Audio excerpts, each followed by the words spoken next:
What's up, Daryl? Miss you too, man. Miss you too.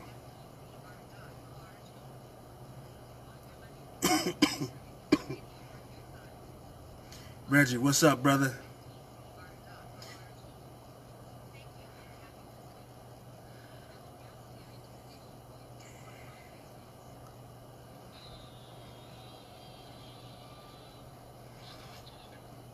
What's up, Peter? Arizona in the house. What's up, man?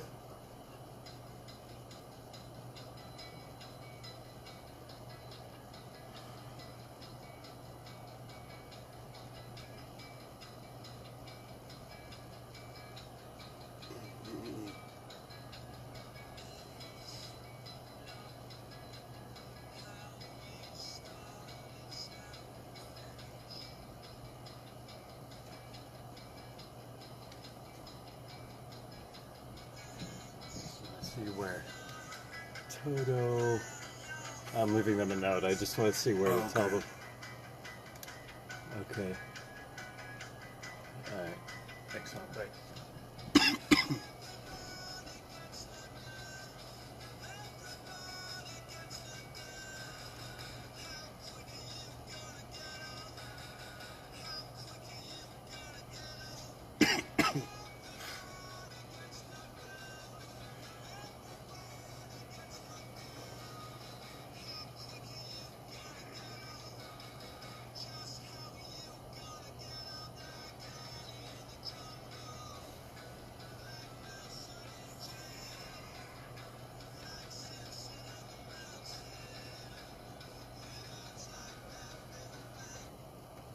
Good morning, good morning. How's everybody doing? Thank you for tuning in to another edition of South Philadelphia Community Radio, WOAM 92.9, bringing you another live edition of the 623 Lives Matter radio show. Good morning. It's good to see you guys just watching on Facebook Live, and everybody that's listening on the radio. Thank you. God bless you. We love you for tuning in. Right. I got you, Reggie. I'm going to do that now. Everybody that's listening, everybody that's watching, we have a union meeting on November the 17th at 10 p.m. Not 10 p.m. Y'all forgive me, I'm a little tired this morning. At 10 a.m. 10 a.m., 4369 Richmond Street, Philadelphia, Pennsylvania. Make sure you guys come out.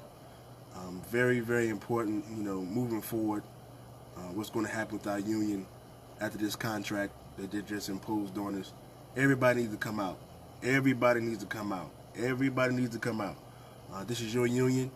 You paid for it, and I think it's time that we stop sitting on the sidelines and actually get involved with our livelihoods. Because as you can see, when you don't participate, you put your future, you put your family in somebody else's hands. That's just the bottom line. Whenever you don't, take advantage of these opportunities that are given to us, you put your future and your family in someone else's hands. And you see what happened.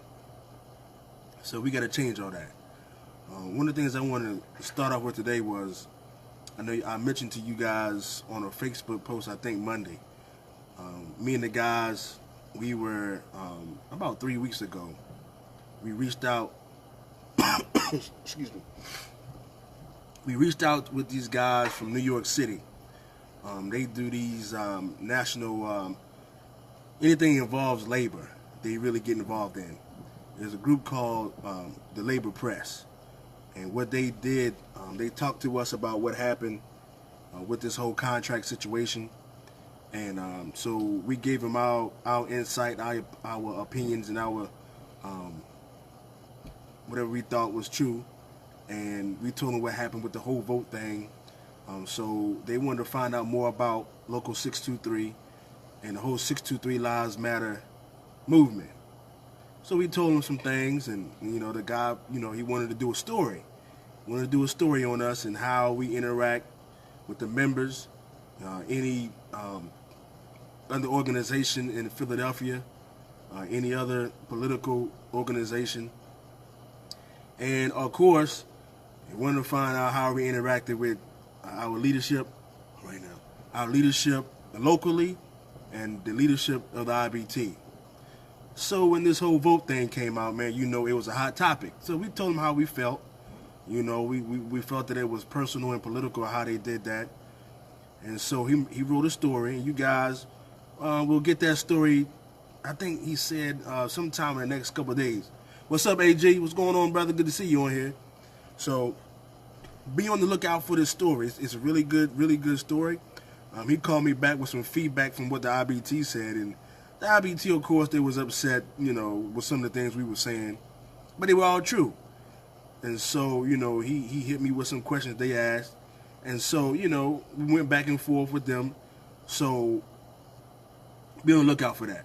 But the main thing we wanted to do is spotlight Local 623 and their members.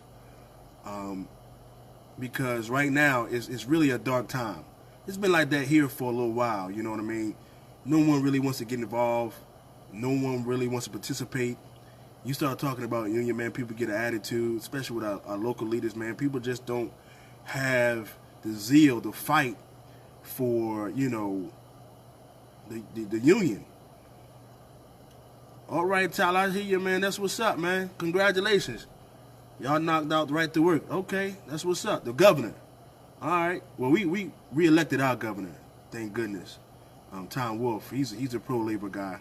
And congratulations to Tom Wolf and the Bobby Casey and all those guys that won last night. Especially Wolf being a pro-labor guy. I'm glad Pennsylvania came out. But getting back to what I was talking about with the labor press, I want you guys to really read this article, and I want you guys to, especially the guys from 623, I want you guys to look at that, man, and just read it, because it's all about you guys. You know, we wanted to spotlight the movement here and the importance of the membership. Our local leaders, man, they don't, for some reason, man, they just don't want to stand up and step up to the IBT. So when they won't do it, we have to do it. And I'm not just talking about 623 Lives Matter. I'm talking about every member. Every member has to stand up to the IBT. This is the only way we're going to get the constitutional changes that we need. It's the only way we're going to get the foundational changes that we need. It's the only way we're going to get the leadership changes that we need. If we don't do this, then all this stuff that we're doing is not going to mean anything. We're just going to keep going in circle after circle after circle after circle. So, again, this article is basically putting 623 on the map. We want you guys to feel confident and enthusiastic, and we want you guys to have some type of pride that you're a member of 623. You know, we want 623 to be mentioned in the same sentences like Local 705 and Local 804 and Local 251 and locals like that, because of what they do for their membership and how much impact the members have on the labor movement. That's what this is all about. Spotlighting 623 and their members. You know, I believe in my heart that we have the best members in the world. The problem is we don't have the best leadership in the world, so you don't get a chance to, you know, to see the members shine, because attitude reflects leadership.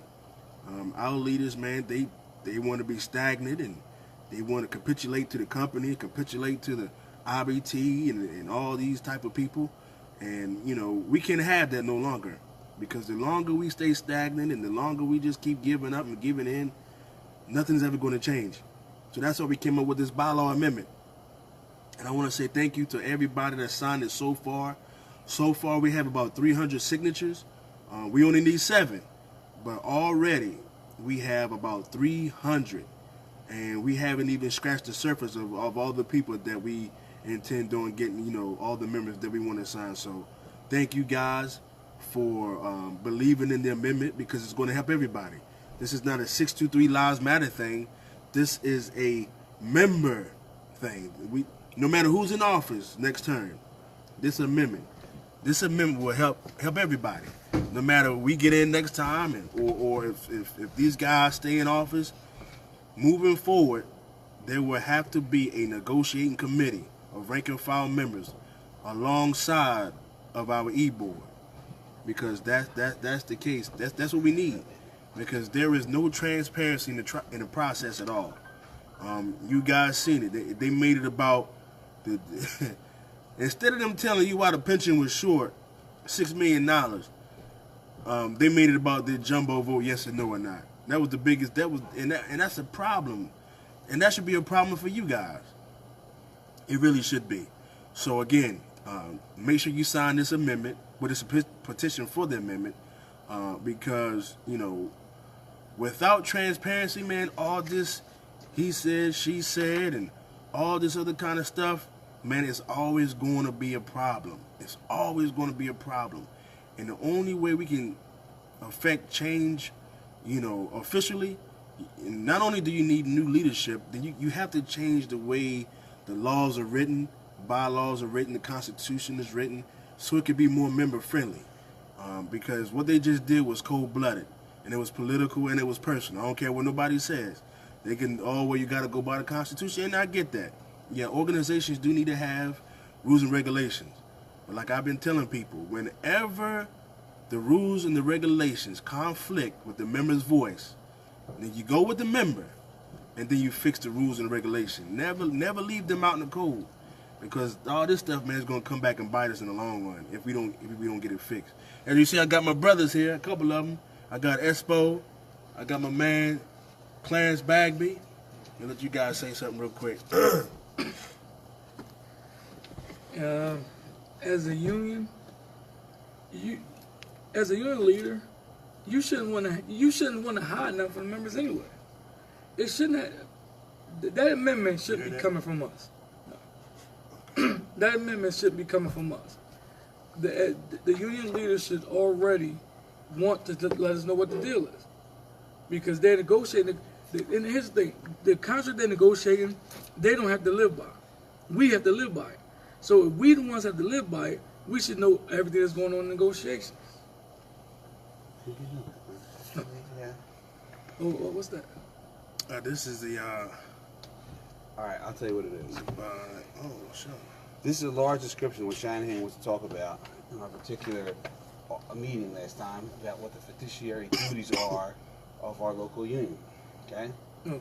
The Labor Management Relations Act of 1959 states that they are supposed to act in accordance with the bylaws and constitution of our local organization. Okay? Last time I checked, Section 4, Objects 4A-2 says they're to preserve and protect the benefits negotiated through collective bargaining. Last time I checked, I don't see that many people getting double time for supervisors working. No, they don't. Okay? No, they don't. That's a contract between us, the members, and the union hall to facilitate our business on our behalf with UPS. In other words, to make restitution for violations on our personal property here inside the thing. Reached out to some people, and we're going to see exactly what they say. We're going to break it down. Because I think it's time that, people want to talk about they think they're doing the right thing. It's about, you can't be doing the right thing and at the same time ripping other people off. Oh, they can't hear you. It's about an ethics. It's Yeah, about ethics. Because Brian can't see him because. No. It's about ethics. You got another chair? It's about ethics. That's what this is all about. It's about they have a duty because they're in a position of trust, right? An ethical responsibility to the membership. Is it on? Mm-hmm. Is it on? Yeah, on. No. They can hear you on the radio, but it's just right here. Oh. So Okay. they have an ethical responsibility to do the services that they're receiving union dues for. We all pay this before, and I've said this before. I got copies at home. Okay. Very, very important. So when Shanahan says, is there anything that could have been done? I think better the question is, what did Shanahan do after the membership pointed out different inconsistencies with the collective bargaining agreement, not to preserve and protect the prevailing wage, not to failed to address the issue of part-time employees working full-time hours but not getting the appropriate classification that they so well deserve and the pay that they deserve, the benefits that come with it. There's a significant amount of money. He wants to go point out the pension contributions that we'll have to pay and the losses that will incur for us, but he forgot to mention the Article 22.4s and the losses that occur with them. The part-time employees that work or cover for full-time employees, right, and don't get paid. It's a very important problem. You know, he wants to talk about losses to the membership. Let's talk about the losses to the average everyday member who goes in and fills in to somebody. I had a conversation with him yesterday, or Tuesday, Monday, whatever day it was this week, and I specifically wanted to talk about this. Down at the airport, you clearly have full-timers to take vacations and such, and people cover for them, okay?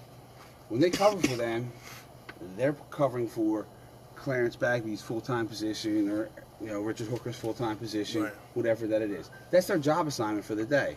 If they send him home after the first half, right, they have displaced him from the job, and that is in violation of Article 50, Section 9, because they're entitled to the job assignment to do. And the job assignment is what you were supposed to do for the day, what Hooker's supposed to do today, because part-timers don't have job preference. They don't. There's no standing, say they're going to be in a certain spot. They can transfer, but they don't have, you know, job preference like they do on the full-time Oregon Avenue preload. So that is really the big issue here. Does that person get entitled to work Clarence Bagby's job for a day? And in doing so, let's say he does it for 30 days. He covers for full-time employees for 30 days. Does he now get full-time seniority and the full-time wages accompanied with that? The UPS can always say they don't have enough work to give you your 8-hour day, right? You've seen that happen. You know that can happen. But what they can't deny you is the right to earn full-time seniority with 30 days working in that position. I think that's really what the key issue here should be. You know what? I'm going to tell you something. I agree with that 100%, but here's the thing. Shanahan, no, Jumbo told me a long time ago, when I first came to shop steward, contract ain't down there. Yeah. And the E-Board has proved that time and time again. And what you just now said, about they have a right to work 30 days for full-time seniority, we had an employee at the airport who worked more than 30 days in his seniority job. And UPS did not train him to do the job. So then they says, well, we're going to send you back because you're not doing a good job. And I told him, you worked over 30 days, right? He said, yeah. I said, did they train you to do the job? He said, no. The E-Board went in, made an agreement with the company that says, we're going to give you another 30 days. I said, do not make that deal. Because as soon as you go to class, they're going to disqualify you. As soon as you went to class, he was disqualified. He should have been a full-time employee because he worked the 30 days. That's what the contract says. That's right. They have 30 days to disqualify you. So they have to give you feedback. They have to get some kind of training, something to show that they're doing their job, to give you the necessary skill set within the first 30 days to perform the basic job functions of the job. You know, as a package car driver, it might take you more than 30 days if they bounce you around from area to area to learn that area knowledge that you need to learn within the first 30 days, right? Everybody understands that. That's why there's a 30-day time frame, because otherwise you'll be in the cover drivers, because the cover drivers bump from here to there all the time. Right. And they don't really technically have the area knowledge, per se, but they get it after they've been there for a while, right? We all realize that. Second, another conversation I'll talk about is past practice, you guys, right? It is under my impression, and we will verify this at the next meeting for Bill Shanahan, because he needs to clarify this point. And I think everybody should be at this union meeting to clarify this exact point. Well, before you even go into the point, UPS, he doesn't clarify anything. No, we're going to get into clarify this. Can UPS take away your collectively bargained rights under the agreement, right, by imposing new terms and conditions of an employment and making that a past practice case? For instance, let's say, UPS all of a sudden started to pay us $30 an hour across the board, right? Now, and they do it for years and no one says anything. I thought this would happen, but this is just a theory, right? Right. No one's going to say nothing. It could be different terms, seniority issue, whatever it may be. No one raised the point. UPS would contend that they can keep that standard, even though the collective bargaining agreement calls for a higher standard, that they agreed to with our e-board to give us. Shannon thinks it can be wiped away. Past practice is to clear up ambiguous things where there could be a multiple interpretation of ways to go do, right? Mm-hmm. But if you have clear language that states this is how it's done, you clearly have a personal property right to that in the state. Right. And either way, even if you have ambiguous things, there's a clear property right to whatever's inside there. That's the definition of property in the state of Pennsylvania. So now we have to think about, is past practice even valid in the state? You know what I mean? Like if I have a condition, let's say like you, Hooker and Rag, right? You guys want to work seniority, maybe you want to work on Saturday, right? Mm-hmm. They give that work out of seniority order, right? Because UPS or Shannon has said many times, UPS can pick the center which they choose to give that work to, right? Nowhere in the collective bargaining agreement does it say that. It just says that you'll be available and that you're qualified to do the work in seniority, right? Right. Mm-hmm. You can't. There's nothing in there that clearly states anything else. Nothing. If any loose interpretation is the whole entire local, right? Because that's what that contract in that section represents, is entitled to work that work in seniority order. So, for instance, if you could work down at Oregon Avenue as an Article 22 employee for the day in that classification of a preload, right?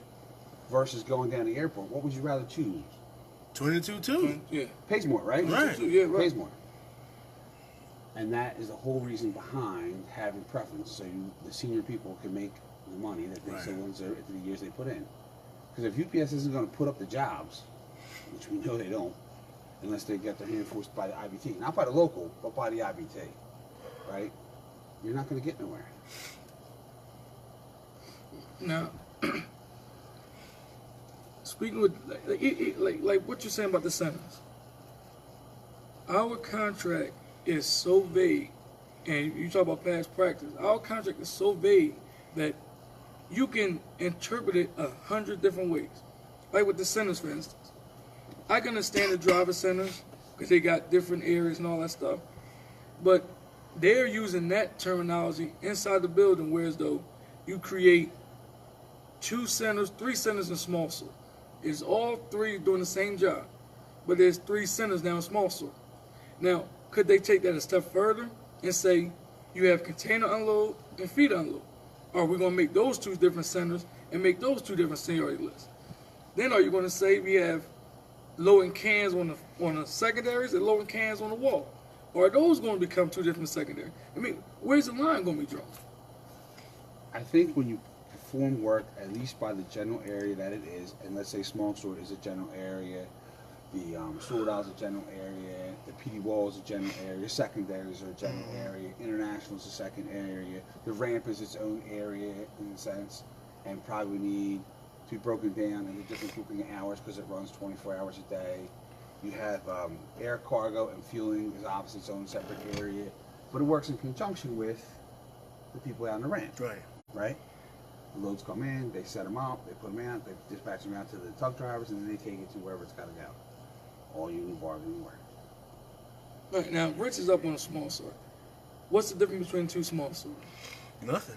And they're about to build another one that's going to start next week. So if there's no difference between 2 small sorts, if I got 20 years in and I work on SLS and they want doubles in, so you mean tell me a guy with 5 years will have more senior will get According that spot to what they just did. Clarence, now, But like you said, if you're qualified to do the job, they're obviously qualified to do the job. It's the same job. UPS could stockpile lower seniority people inside these newer centers and then give the work to them first and work them in a full-time capacity for who knows how long, because you won't know. You're in a different section of the building. You have no way to report the hours like the drivers have. The drivers get their hours reported. Inside, you have to go to a supervisor to find out what hours who worked where and who did what. You're not, you guys are entitled to that information as being shop stewards if you guys want to pursue a grievance. Right. But unless someone tells you the information, you'll never know. Right?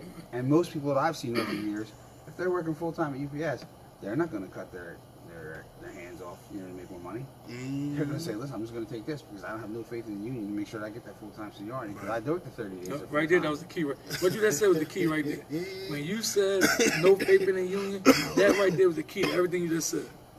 There needs to be a constant battle of about protecting a worker's status, be it full-time, be it part-time, be it an air driver, a feeder driver, whatever the position is that you have at UPS. There needs to be a way to protect that position and determine that classification. And this contract really did fail to address that.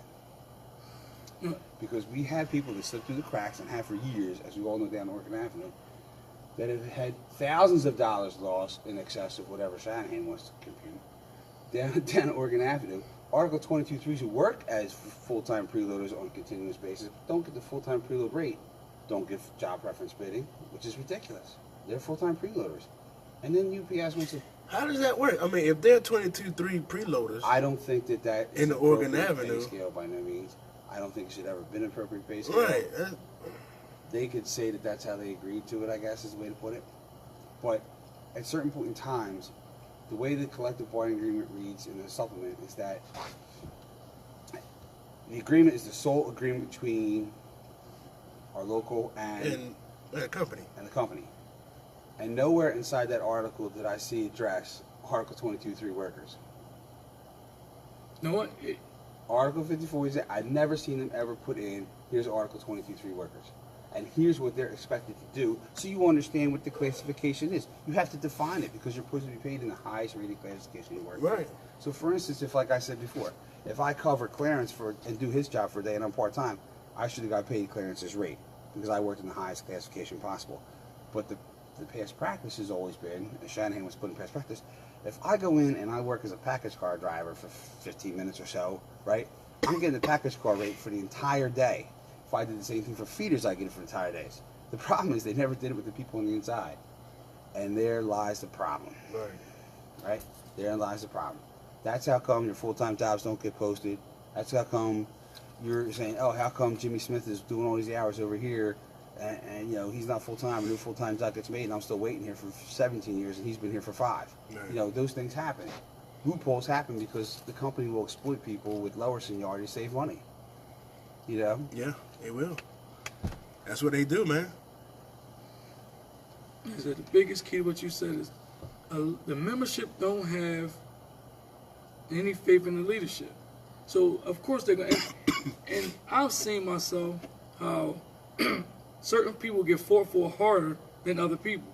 So if you're in good with them, they'll fight. They'll fight for you. They'll fight for you. But if you're on the bad side, they will let you go through the cracks. They'll let you. They'll send you out there to the dogs. Mm-hmm. Would you say, Clarence, in your experience, right, that it's more the people who criticize their efforts than those who don't criticize their efforts get their cases processed? The ones who criticize are the ones who don't get their situations processed faster than the ones who don't criticize. That's why a lot of times, like this petition we had going around, there were people who wanted to sign a petition but didn't want to because they didn't want the e-board to know that they signed it in fear of retaliation. So why, as a membership, are we fearing of being retaliated against by the people who we pay to protect us? We're paying you to protect us, but I'm in fear that you're going to retaliate against me because I got an opinion, I got a brain, I think I got my own thoughts. But so I got a fear that you're going to retaliate against me because I think or feel a certain way. Right. I would say it's more because they couldn't articulate a point to overturn your convictions. Right? That's the way to kind of put it. If I have a disagreement with Clarence, we talked it out, and you say, hey, listen, I feel this way, he says Right. it's that way.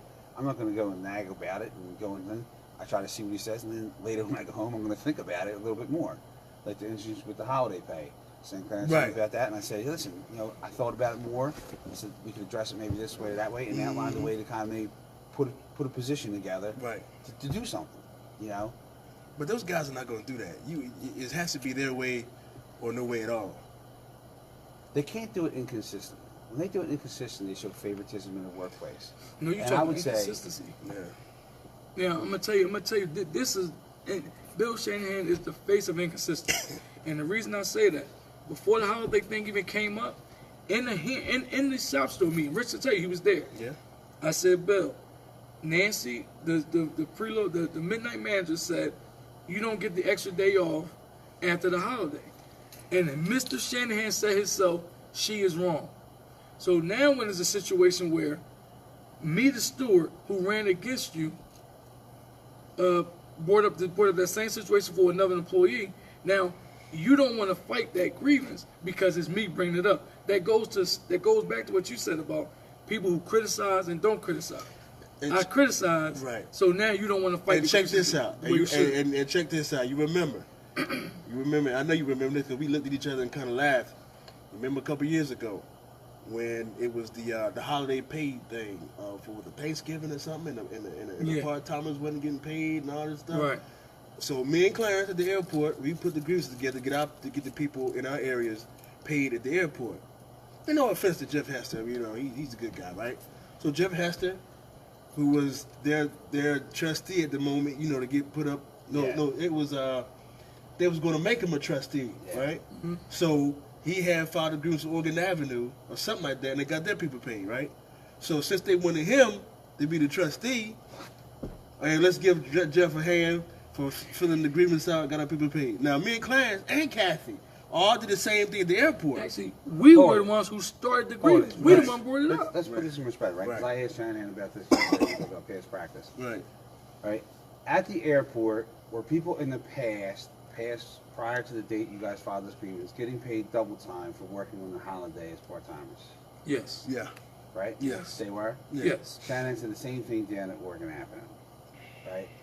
We also were talking about the way things are classified, but he said that he did it first because Jeff Hester filed a grievance down in the Twilight because Nancy Wagner wanted to change the terms and conditions of employment. Obviously, that's a falsehood because I know from you guys, you had the same thing, you brought the same attention to them as well. Right. You just forgot to either mention it or, like you guys said, he was favoring Jeff Hester because Jeff Hester's there. And that's what it was about. Yes, because we were against them, so we can't mention that they did the job correctly. Because if me, the principal officer, saying that my two people that's against me are doing their job, it's going to make me look bad. And I can't win the next election, you mean? Yes. But the thing about it, when that situation first came up, me and Shanahan personally talked about it. And he told me, you can either put in one grievance as a whole, but only one person to get paid because of how the contract reads, or you can put in all separate grievances. I sat right there at the counter and wrote up a single separate grievance for every single Creole employee. Yeah. And that was not mentioned at all when he started giving praise to Jeff Hester. And again, no disrespect. We don't want nobody to take this wrong. Jeff Hester, we don't have no problem with nobody. But you know how stuff get twisted. Oh man, they talking bad. Did Jeff Hester write the grievance out? Do you guys know whether it was an at-all grievance for his particular guys? I'm not Twilight, sure. Or like Clarence did, separately, because I want to know. Because the hall never clarified this. Who got paid? Well, on the and because let's say Clarence did his job, right? He informed the company that they were short all those wages and filed agreements for each individual. Did those people get paid the penalty that should be associated with that particular? Because UPS delayed the process in paying that. Here's the thing: we got our checks in May, and Mike Clayton said, "At least you got it," and nobody got penalty. Right. And we did like we put them grievances in. Yeah. And we the ones who brought it up to the company. We brought it up to the E-board, and they just glossed right over. And you know who was in there here? Me, Clarence, Clayton, George, and both Bills. Right? Yeah. We actually we was one who did the hearing with labor. And to take it a step further, the main two speakers in the hearing was me and Rich. Yeah.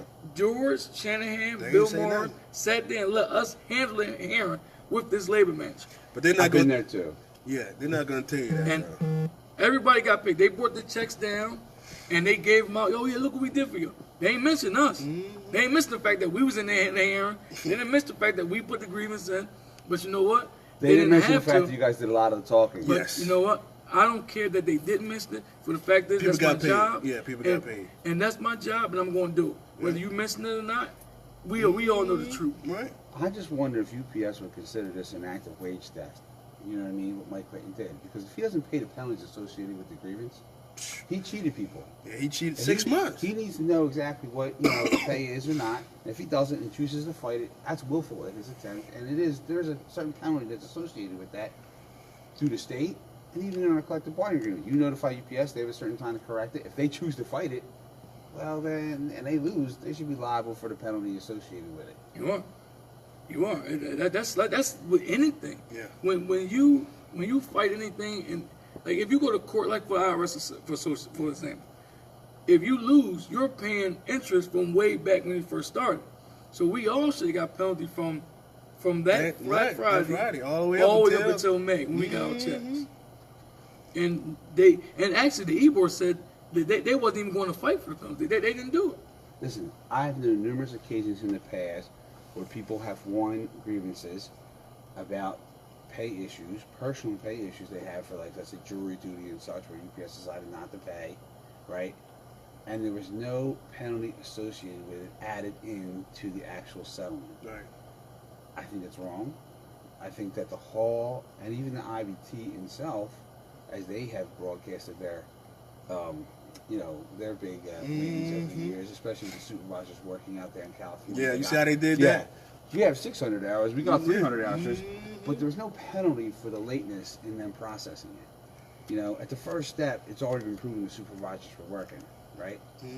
If they make the pay a claim out, they got to pay the penalty associated with it because they have personally delayed the process.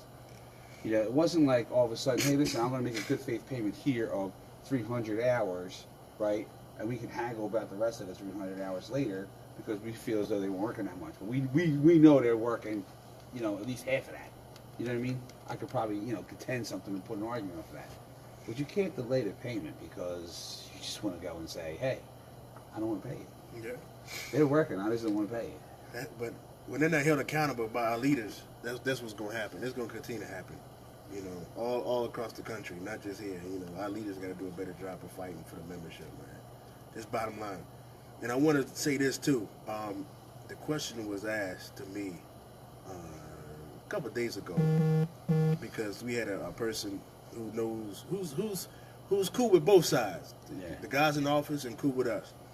And they wanted to know, well, Hooker, what happened, man? You guys were with them.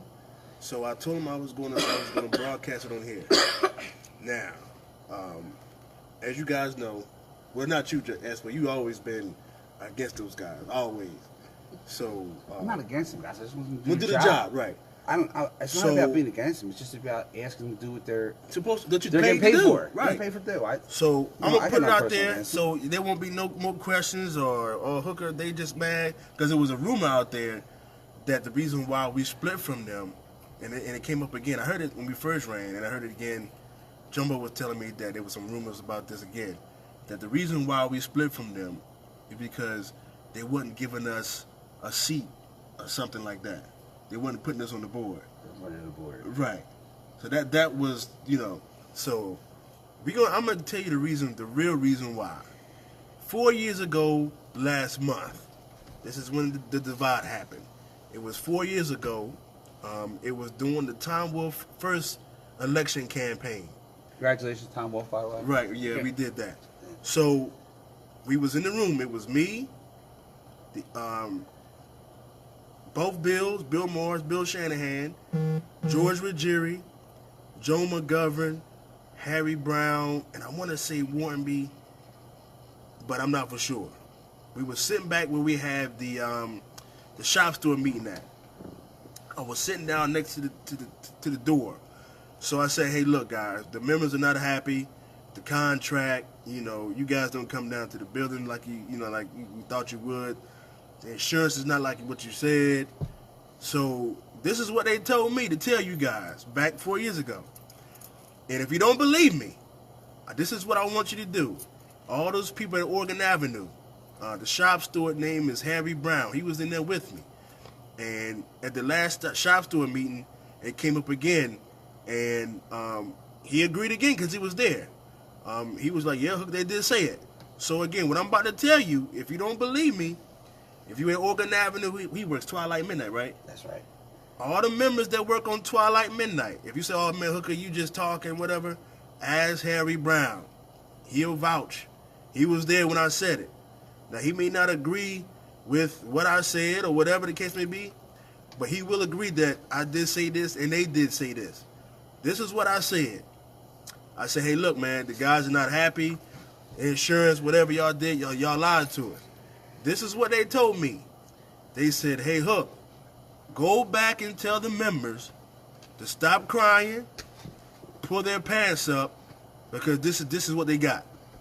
I said, whoa, how can we fix this? This is not what we paid for. The next statement was this. Well, you go back and tell the members to ask Jumbo to help them. I said, you know what? If I was Jumbo, I would say you didn't vote for me and I can't help you. And after I said that, silence, and I walked out. That was the beginning of the end.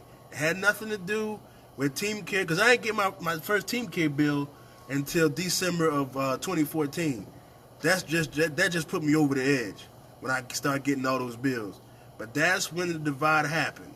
So for them to say all they wanted to see, if you guys know us, we didn't even, in the beginning of us being a shop steward, we was approached by the current shop steward that was in office.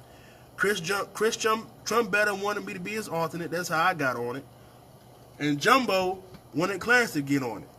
We didn't even ask for this. But the shop stewards asked us, and we did it. So for all those people putting out the rumors that, hey, man, you know, these guys wanted a seat, it had nothing to do with that. That's when the divide happened. They told me to tell you guys, stop crying after they sold you out with the contract, pull your pants up after they lied to you. That's when the divide happened. And again, if you don't believe me, all the people at Oregon Avenue, ask Harry Brown. He works twilight and midnight. He can vouch for everything I just said. He was in the room with me. All right? So that's what happened. So again, you guys need to make a decision on what you guys need to do. We got less than a year before nominations. So make sure you sign this petition. We got about 300 signatures, by the way. All right. 300. We only need 7, but we got way more than that. I think what we've shown is that we have the support for that, and I think even the bylaw changes in general, because people can't make it to the union meeting on these Saturdays because they have issues, they need to be able to have an electronic way to cast their ballots for bylaw changes and such. If they want to bring that method to the contract voting process, they should bring it to the election process, the bylaw process, because supposedly it's saving money. It gets people more involved, which is their goal. Right, that's the goal, to get more people involved. You know? And I think we've all demonstrated in this past contract that more people get involved with this electronic form because they're always on their phones. Yeah. The question becomes transparency in this particular process. And that's what they love about this bylaw. They love it. They want, and there's a lot of people, a lot of senior guys with like in the 80s, 89, early 90s that's signing it. Because those guys understand that enough is enough. You know, they grew up with the Bills, Shanahans, and Morrises, and they grew up with these guys. But enough is enough. When I saw some of these guys, senior, I'm like, man, these guys really signing this? Enough is enough. People want to know what's going on. They want to know. The older generation is tired of getting exploited by their decisions. Right. And I think that's really what the key focus here should be for everybody, is that when you have people that undermine what they're trying to sell you, they're people that you can't vote for. Right. Right? They're people you want to say, hey, listen, I see that you are undermining Bill, Bob, and Jim, so you can help Timmy over here. Listen, 3 guys lose so 1 guy can win. It's supposed to be about bringing it for the members, for everybody to be treated equally. Right. For all the members to benefit. And the only way that we know how to do that successfully without showing favoritism is through the method of seniority. This way, there is a fine line that you know what it is, and you can't kind of manipulate it. Like Reggie said, they need to come to the meeting and speak out. But I think Reggie, and it's sad to say, a lot of people don't come out to the meeting, and it's no excuse, but they don't come because they feel as though they're not going to get anything out of it.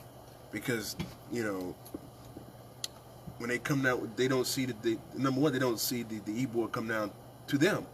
They don't come to the buildings. Check this out. They was in there telling people to vote yes. This just happened last night upstairs. Lady comes to me, hey, look, where's my retro check? We had some people, because she's a newer person. She said an older white man and a heavyset guy told me to vote yes. Light-skinned guy told me to vote yes.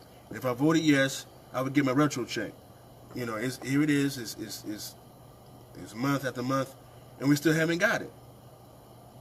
So I said, hey, ma'am, I'll give her the card. I say, hey, look, we'll let you know when you're going to get your retro check, this, that, and the other. But, well, she said, well, where's the other guys at? And that's the thing. They came down there to sell you the contract. Well, now the contract is over. It's not over. Well, where are you at? In their eyes, it's over. Yeah, in their eyes, right. In the way they articulated the right. issue, and made it seem like this is it. Sounds like right. this is it, and you'll get your money then. Right then and there. And that's the problem. Yes. They created a false impression in order to secure a vote of yes. Yes, that's what they did. That's Shanahan's motto. Shanahan does that a lot. If you vote yes and the contract goes through, then yeah, you get your retro. I mean, you'll get your retro check. But he's not telling them when. Right. So he's not telling them the whole process. He's only giving them 50% of the story. Right. And that's what he does. And just like at the union meetings, you ask him a question, he'll give you 50% of the answer, and then you ask for the other 50%. He get upset. With you, you get mad, drink right. the water, then you want somebody else. Right.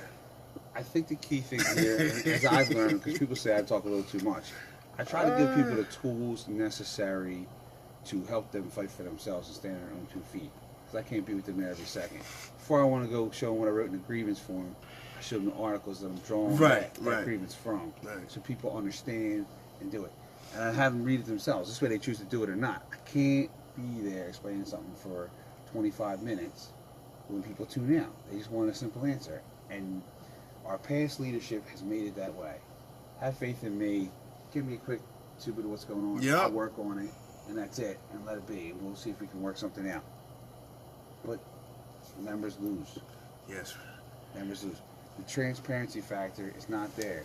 The pension problem that they're talking about, I think they'd have to justify before they even tell you that argument or show some kind of But study. that's the thing, right? And that's the part, Espo, man, it eats me up alive, man. It really does, because they came to us with the paper, said we're going to lose all this money if we didn't vote yes the first time. But there was nothing showing me why we was in this situation. And for the life of me, man, I don't know why people didn't say, yo, where's the information that's telling me why we like this? Because we had a member from the airport. She called up to the hall and asked about it. And the answer was, well, Jumbo said yes. That was her answer. And that's a problem, man. Nobody want to hear about that. But when these negotiations first started, no, John, we don't have nothing. Yeah. We're trying to do something on our own, because our e-board is not proactive like you guys are over there in the Seattle. So we're trying to do something, not Seattle, but Washington. So we created this, but we came up with this amendment to make it more transparent and negotiations from now on, so everybody will know what's happening from day one. So the stuff with this whole pension thing won't happen again, and what's going on with why this proposal didn't work and why this proposal did work. So we're working on it, Brother John. So we're doing our part. We just got to get people to put us in office so we can go ahead and do the job. that was my point. I was going to mention that. So I like everything that everybody's doing. Everybody's watching. Everybody's talking about it. It's very positive. But we need to share this with everybody. Everybody needs to get it somehow. If you got a radio at your work job site, play this tape. Yeah. Play this show. Use your unlimited data plans and play it so everybody can hear what we're saying, what's going on, and broadcast the message. The message needs to change because the culture needs to change about what they do. Yes. Right? Yeah. The message can't be, I'm okay with status quo. The question is, I don't want my fellow union family member to be ripped off because they can't handle it or they need more people. They set the salaries. They set the guidelines of how many people they think they need to go cover our issues with UPS, right? And if it needs to be adjusted, then it needs to be adjusted. And there's a way to change that too in the bylaws. And I think that might have to be something that needs to be looked at and addressed coming up, because you can't be overwhelmed with UPS. UPS has one manager that can violate hundreds of people at a time in a matter and fraction of a second. and there's one steward or an alternate, and they all have to go around and make their duty to go and do and present and process those grievances associated with that claim. And if Shanahan wants it all individually, then the steward's got to go around and say, hey, listen, this is what went on. This is the violation the union feels that it is. Educate the member what it is. Put a flyer, because he wants to, put out a flyer telling you about other losses. But he's not going to explain other losses that affect one member that could affect every member. Every member, right. And every member should file grievances together to get that member or themselves as a group made whole. You know what? One thing Reggie said earlier is knowledge is power. And that is true. But it's like my experience with Shanahan, he don't want you to know nothing. I don't think he don't want you to know nothing. The fact is, when a grievance is settled, you put it out there. This grievance was settled. This is what the violation was. Because a lot of times, believe it or not, a lot of members don't even know they're even being violated because they don't truly understand the contract. Right. So when you have a grievance that's settled and the company pays it, let the other members know what the violation is, how the company violated you. Because the more members that know, it bring everybody together. Exactly. The more members that know, that's how we get to stop all the stuff that goes on. I think it's a very important point. I think we brought this up before, and the supervisor's working issue with this triple time pay after the third infraction in a 9-month rolling period becomes a very important issue that the member doesn't have a way to write the grievance to ask for the appropriate relief because he has no knowledge, nor will the stewards have knowledge because, as someone else said before, it's not about whether that supervisor works on your one shift. It's not written like that. It just says if he works 3 times. Right. So if he works down Oregon Avenue and comes over and works down at the preload, and that's and why he's already passed the 3-time rolling period, right, you should get paid the triple time. right. So there needs to be a way that UPS keeps track of that and puts it on, UPS or even No, but not at the UPS. hall. The union gonna have to It should do be it. the union. That's what we talked about It- last week. It should be the union. Right. But does UPS also have an obligation to highlight that information? No. Because let's say I come to agreements with you, right, and they know, because they have the records, that just say Supervisor Jimmy Smith, he's already worked past the 3 times. He comes over your building, he works. They know that already because they've paid the grievances off. They don't pay you. Now, they acted in unethical behavior because they didn't report that information so you could file the appropriate grievance for relief? No, because I just want to ask. No, my thing is, UPS is not obligated to do anything for us. That's why we pay our union people. So, right. So, as a union, as a BA, or all 5 of the BAs, if you have a grievance, right, and the supervisor's working, they all should be communicating with each other who the supervisor was. Like it goes back to knowledge is power. If you know, if you know this is particular supervisor has had grievances paid on him, because like as a steward, I've had supervisors who work in one area, they get moved to another area. They work over there. The company won't discipline the supervisor. They move them. They move them to a position where this person won't, like you may say something. Yeah. So we'll move them over here where this person won't say nothing. Yeah. So as a union member, if you say something and you move over here, that person should say something. So if that's how we come all together. Yes. We need to all know what's going on. Don't just have one person who knows everything. Like Bill Shannon think he knows everything, and he don't want us to know nothing. So this way we got to come to him. But when you go to him, he don't give you nothing. So it's either he don't know nothing, he wants to think he knows something, or he just don't. I don't know. I think the Teamsters in general,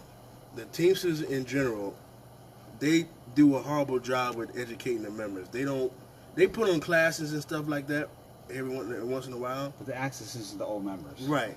So I think we have to do it ourselves. We can't just sit back and wait for them to teach us. We got to teach ourselves. That's why you got to go to all these, the conferences and get books. But that's what I've done. I didn't wait because they're not going to show us anything. They're not going to tell us anything. They're not going to teach us anything. You got to do it yourself. Because you see what Izzy tried to do a couple of years ago. He wanted to make sure that we were still supporting them before they offered us the TMBC organizing joint. And it wasn't even a local 623 Right. That was event. the TMBC doing it. Right. But that's what they do. So, And there was IBT.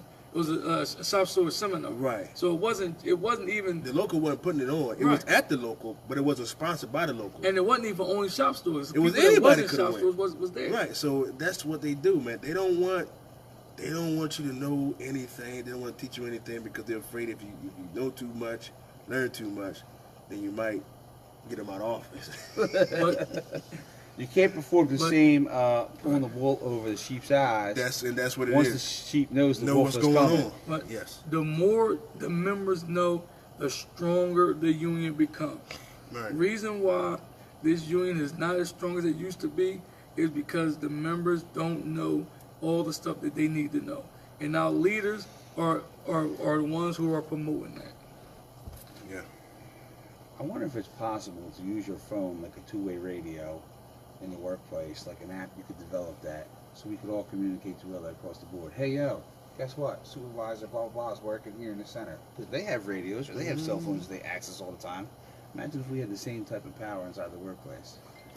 As we protect ourselves from violations and work in a concerted manner to talk about the issues in the workplace.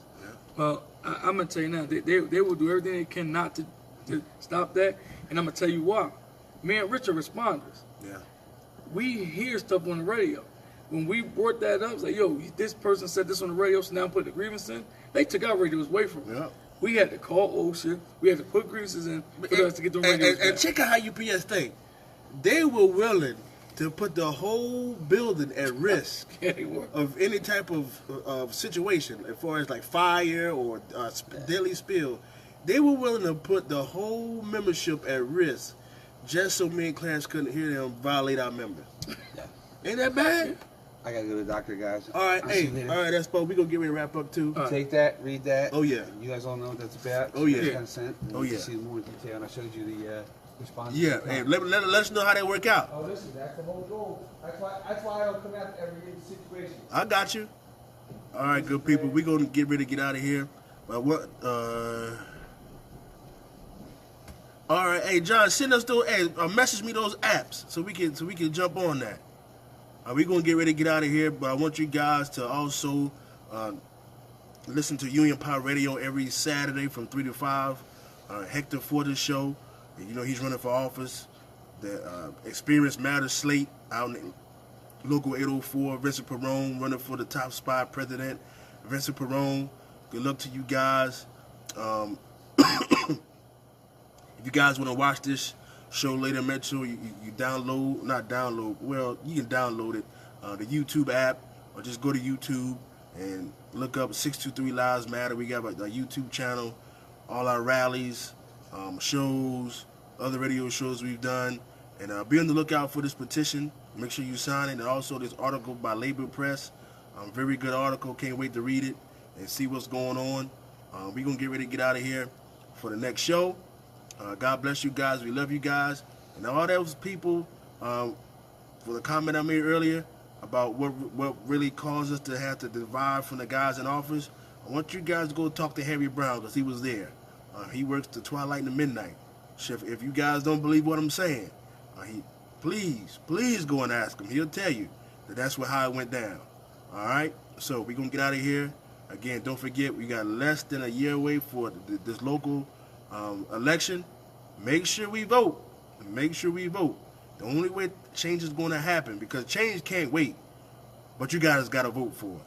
All right? We'll talk to you guys. We love you. God bless. 623 Lives Matter.